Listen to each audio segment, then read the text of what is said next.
मो चैनल संस्कृति एवं परंपरा को। रज दोली कटामट मो भाई मुंडरे लो सुना मुकुट ल दिसु थाए झट झट बौल ल दिसु थाए झट झट। मिथुन संक्रांति बा रज संक्रांति ओडिशार गणपर्व रज उत्सवर प्रथम दिवस को रज सजबाज, द्वितीय दिवस को पहिली रज एवं तृतीय दिवस को रज संक्रांति बोली कुहाजाए। रज पर्व रज को ओडिशार पारंपरिक पर्व एवं गणपर्व कुहाजाए। वसुधा प्रकृति माता को पूजा करिवार महार्घ्य परंपरा रज कृषि भित्तिक सामाजिक चलनी रे एक गुरुत्वपूर्ण मनोरंजनर आसर रज उत्कलीय संस्कृतिर आनंद उल्लास सर्वाधिक लोकप्रिय एवं वैशिष्ट्यमय अवसर रज। एहा साधारणतः 4 दिन धरी पालन होइथाय। एहार द्वितीय दिन रे मिथुन मासर आरंभ होइथाय। रज संक्रांतिर पूर्व दिन को पहिली रज, द्वितीय दिन को रज संक्रांति, तृतीय दिन को भूमि दहन बा शेष रज एवं चतुर्थ तथा अंतिम दिवस को बसुमती स्नान भावरे पालन करा जाए। रज शब्दर आक्षरिक अर्थ रजवती हेबा। एही रज पर्वर तात्विकता हेला मुख्यतः रज शब्दर विभिन्न अर्थ रहिथिले हैं। एठारे रज कहिले नारी मानंकर मासिक ऋतुस्रावरे निर्गत शोणित को ही बुझाई थाए, किंतु एठारे मूलतः जेउ नारी को आधार करी एही पर्वटी केंद्रीभूत से मानुषी नुहंती, से हेउछंती बसुमती बा पृथिवी बा भूदेवी। वृषान्ते मिथुन स्याद्यौ तन्मध्येपि दिनत्रयं रजस्वला स्यात् पृथिवी कृषि कर्मणि गहिर्ता। अर्थात वृष मासर शेष बा मासांत, मिथुन मासर आरंभ बा संक्रांति एवं ता पर दिन एहिपरि मोट 3 दिन पृथिवी माता बा भूदेवी रजस्वला हुअन्ति।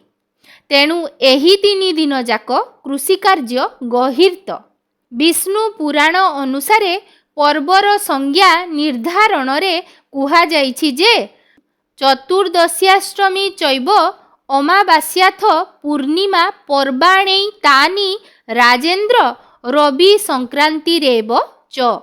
अर्थात चतुर्दशी, अष्टमी, अमावास्या, पूर्णिमा एवं रवि संक्रमण बा संक्रांति एही 5टी को पर्व कुहा जाए। अतएव एथिरु सुस्पष्ट जे रज पर्व पृथ्वी माता बा बसुमतींकर मिथुन संक्रांति को केंद्र करी 3 दिन रजस्वाला हेबा समय रे कृषि कार्य को स्थगित रखी पालन करा जाउथिबा उत्सव को बुझाई थाए। रज पर्वरे मध्य नारी एवं बसुमती मध्यरे साम्यता देखिबाकू मिली थाए, जहाँकि संभव होइथाए वर्षा ऋतुर आगमन हेतु।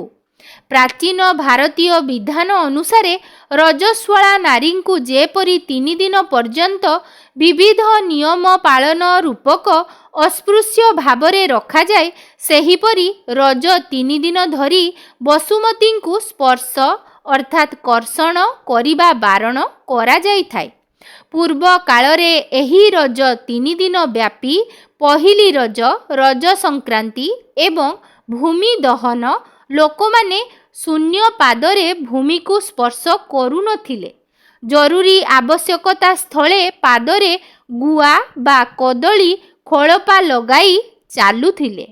कुमारी मानंक पाई रज पर्व हेउछि तालीम प्रदानकारी पर्व।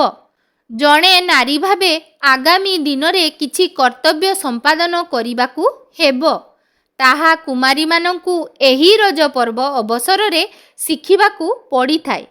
पोड़पिठा ରଜରେ ପୋଡ଼ପିଠା ଖାଇବା ମଧ୍ୟ ଏକ ନିଆରା ପରମ୍ପରା।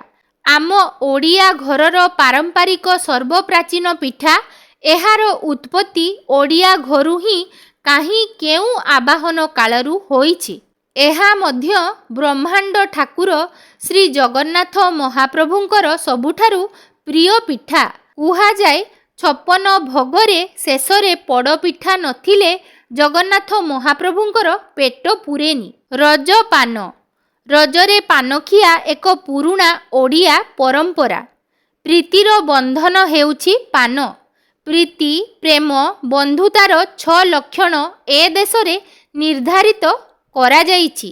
ଦିଏ, ନିଏ, ଖାଏ, ଖୁଆଏ, ଗୋପନ କଥା କହେ ଓ ପଚାରେ, ଏ 6ଟି ଆନ୍ତରିକତା ଓ ନିବିଡ଼ତାର କଥା। ଭୋଜନ ଶେଷରେ ତାମ୍ବୁଳ ସେବା ଏକ ପ୍ରାଣମୟ ବ୍ୟବସ୍ଥା। ଓଡ଼ିଆଙ୍କ ଠାକୁର ବଡ଼ ଠାକୁର ଜଗନ୍ନାଥ ମହାପ୍ରଭୁ ପ୍ରତିଦିନ ଭୋଜନାନ୍ତେ ତାମ୍ବୁଳ ସେବା କରି ନିଦ୍ରା ଯାଆନ୍ତି। ପାନ ହେଉଛି ମୁଖବାସ, ପରିତୋଷ। ରଜ ସହିତ ପାନ ଯୋଡ଼ି ହେବା ପଛରେ କଥା ଅଛି। ଏହା ବନ୍ଧୁତାର ଡୋରିକୁ ସୁଦୃଢ଼ କରିଥାଏ। ପାଚିଲା ବଇଁଚ କୋଳି ବେକରେ ନାଇଚି ଗଜରାମାଳି, ଗଜରାମାଳି ଲୋ ଝୁଲାଓ ରୋଜର ଦୋଳି, ବଉଳ ଲୋ ଝୁଲାଓ ରୋଜର ଦୋଳି। ତେବେ ପବିତ୍ର ମିଥୁନ ସଂକ୍ରାନ୍ତି ବା ରଜ ସଂକ୍ରାନ୍ତିର ପାବନ ଅବସରରେ ଆମେମାନେ ସବୁ କିପରି ଭାବରେ ନିଜ ନିଜ ଘରମାନଙ୍କରେ ବିଭିନ୍ନ ପ୍ରକାରର ପିଠା, ପଣା, କ୍ଷୀରି, ପୁରୀ କରି ଆନନ୍ଦ ଉଲ୍ଲାସର ସହିତ ଏକାଠି ହୋଇ ଖାଇସାରିବା ପରେ ଦୋଳି ଖେଳିବା ପାଇଁ ସଜବାଜ ହୋଇ ରଜପାନ ଖାଇ ବାହାରି ପଡ଼ୁ ଏବଂ ଅତି ଆନନ୍ଦ ଉଲ୍ଲାସର ସହିତ ବିଭିନ୍ନ ପ୍ରକାରର ଦୋଳି ଏବଂ ଖେଳ ଖେଳୁ। ସେହି ହସ ଖୁସିର ସମୟକୁ ଆମେମାନେ ମଧ୍ୟ ଆଗକୁ ଭିଡ଼ିଓ ମାଧ୍ୟମରେ ଦେଖିନେବା। ଚାଲନ୍ତୁ।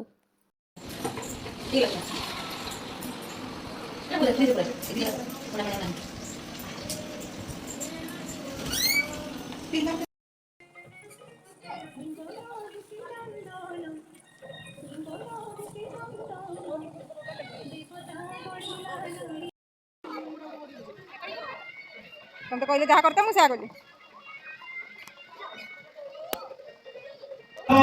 ବନ୍ଧ ହୁଡ଼ା ହୁଡ଼ା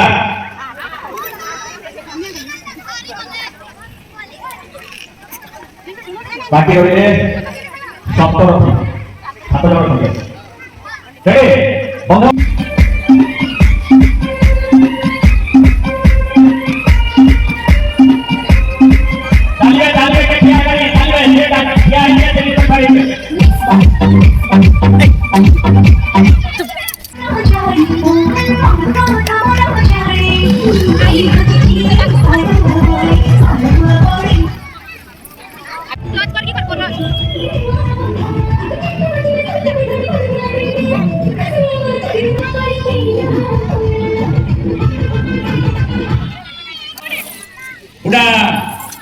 ବନ୍ଧ ହୁଡ଼ା ବନ୍ଧ ହୁଡ଼ା ବନ୍ଧ ହୁଡ଼ା ହୁଡ଼ା। ଧନ୍ୟବାଦ ବହୁତ ସୁନ୍ଦର।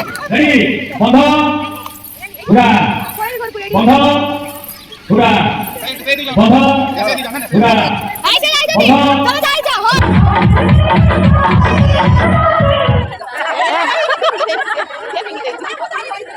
এটা কি যাবো ছাড়ি দাও, তুমি ছাড়ি রাখিল